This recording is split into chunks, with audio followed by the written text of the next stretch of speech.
one of the things about a very broad job description like that, about being a presence on the property and so on, is that it gives a lot of leeway. So essentially I saw this as an opportunity to really create a position out of this very broad job description. So I began to think, well, what does it mean to be a presence? And part of this is, my background as an English major and all the other things that I've done.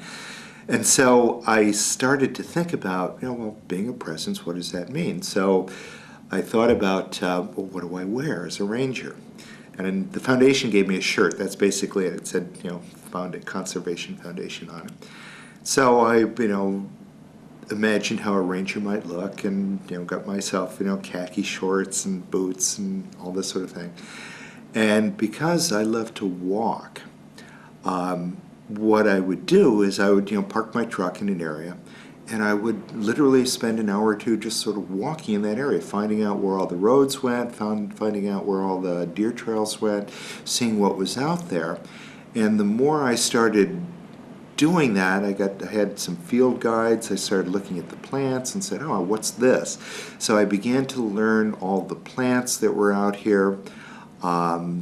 Began to get curious about the other life forms that are out here, the insects, the different birds, that sort of thing.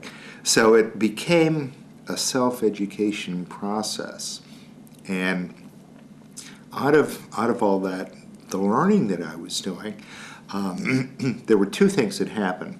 I saw that there were a bunch of natural walking trails out here. Usually old Jeep trails that had sort of grown in or that hadn't grown in, that if they did grow in, I could go through with my loppers, trim out one of the wheel ruts, and it'd be a perfect place to walk. So I started that, and right now there are probably 20 miles of walking paths that are all around here. And this year the foundation just published a Middle Moors map. This is another project that I've been working on for a while. And we got a grant from the Garden Club. So all of these trails now, all these hiking trails that are out here in the Middle Moors, or most of them, because there are a couple that I didn't put on there, are now on this map. So that was one thing that I did. The trail at Squam Swamp, I don't know if you've been in there, but there's an interpretive self-guided trail in there. I think it was my second year as ranger. I was walking back in there, got totally lost, ended up over on Squam Road somehow, managed to find my way back over to the Wawinnet Road. And my first thought was, my God, what an incredible place this is. It's like no other place on Nantucket. Big trees, swamps, marshes. I mean, there's so much in there. And I thought, boy, this would make a great interpretive trail. So I got Jim Lentowski and Bob McGrath, took them out. This was like a year or two later. Took them out. We walked in there, explained what I thought this would make a good trail. And I guess it was a year or two later, one of the foundation members came up with some grant money. And that was the start of the Squam Swamp Interpretive Trail. So we laid that out, and then a couple of years ago, Karen Beatty, the staff ecologist, or she's now director of science and stewardship at the foundation, she and I were in with topo maps and compass and surveyor tape. We basically tripled the length of that trail, put in a whole bunch of new markers and stuff. It's such a wonderful trail in there. Now there's a brochure. There are 56 points in there. Every summer, between 30 and 40 different species of birds just right here at my bird feeders.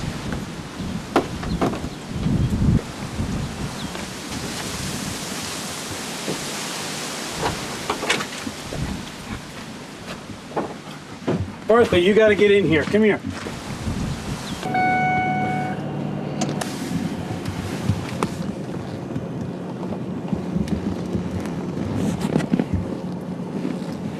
Yeah, there are about 30 miles of these single-lane sand roads that go all through this area, the Middle Moors. Very often people will ask where the term moors comes from, or what the moors are in terms of an ecosystem. And it's really more a literary term It doesn't really identify a specific, specific ecosystem. It generally refers to this very rolling, kind of hilly terrain that has bogs and marshes and swamps. So do you see a lot of people out here?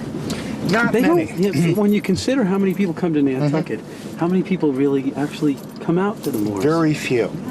It's amazing. I know most of the regulars that come out, people that come out to walk their dogs, they're mountain bikers and all that sort of thing. But other than that, it's pretty rare that you see people just kind of coming out here.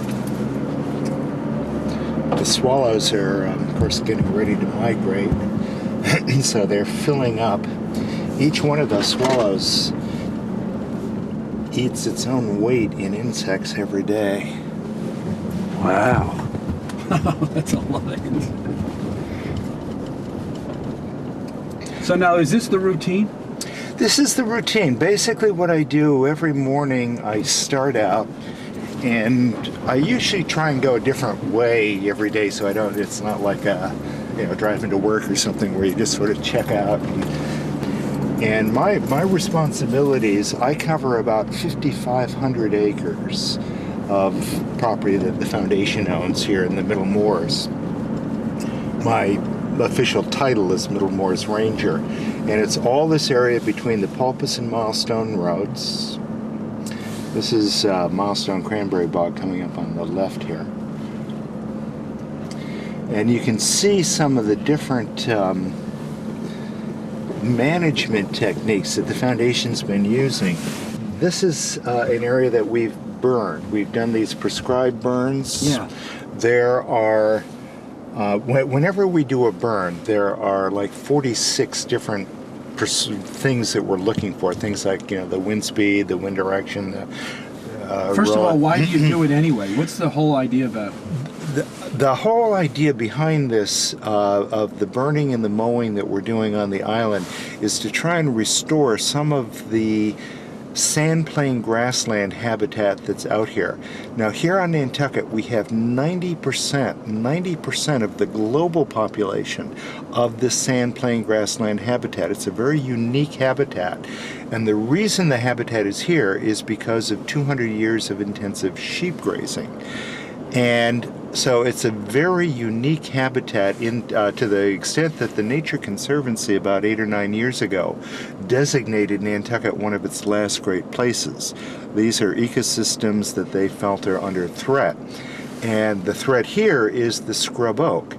You look out in the area that hasn't been burned or mowed, and you see what happens is the scrub oak forms a dense thicket. It just if you look on the ground, you maybe find 5 or 6 different species of plants underneath all the scrub oak. In the areas where we've been burning and mowing, the sandplain grassland, you'll find probably 30 different species of plants, predominantly the grasses and reeds and sedges and that sort of thing.